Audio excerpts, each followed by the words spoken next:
تو کیا کوئی اس نبی کے اس پیغمبر کے خاکے بنائے تو وہ امت چین کی زندگی جی سکتی ہے؟ وہ قرار کے لمحے گزار سکتی ہے؟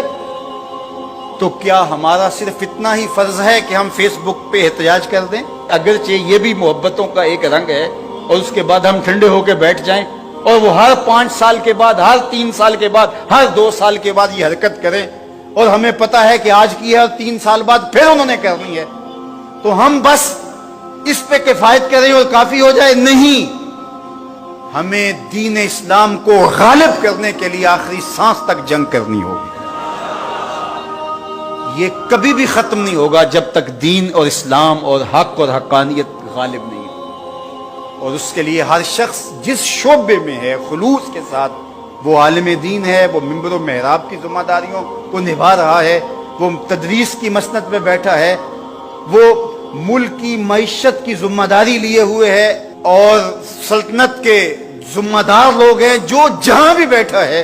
اس کو چاہیے کہ اپنی زندگی کی ایک ایک سانس لگا دے، اپنی ساری صلاحیتوں کو صرف کر دے، جتنی جلدی ہو سکے اسلام غالب ہو۔ اسلام غالب ہوگا تو کسی کو ٹیڑھی نظر سے دیکھنے کی ہمت بھی نہیں ہوگی، کوئی جرأت بھی نہیں کر سکے گا۔ جب ہم کمزور ہوں گے تو ہمارے ساتھ یہ ہوتا رہے گا۔ تو آئیے میں اور آپ یہ عزم کریں کہ اپنی ساری زندگی رسول اللہ کے نام لگائیں گے،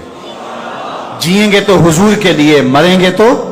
حضور کے لیے، اور آخری سانس تک حضور کے وفادار رہیں گے۔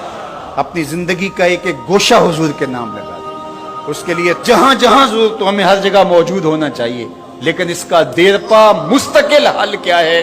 کہ اسلام کا غلبہ ہو، اور ہم اپنی ذمہ داریاں ہی اپنے دائرے میں رہ کر کے جو ہمارے سپرد ہے وہ بھی ادا نہ کر رہے ہوں اور وہاں خیانت کر رہے ہوں،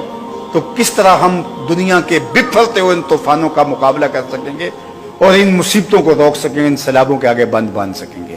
تو اپنے حصے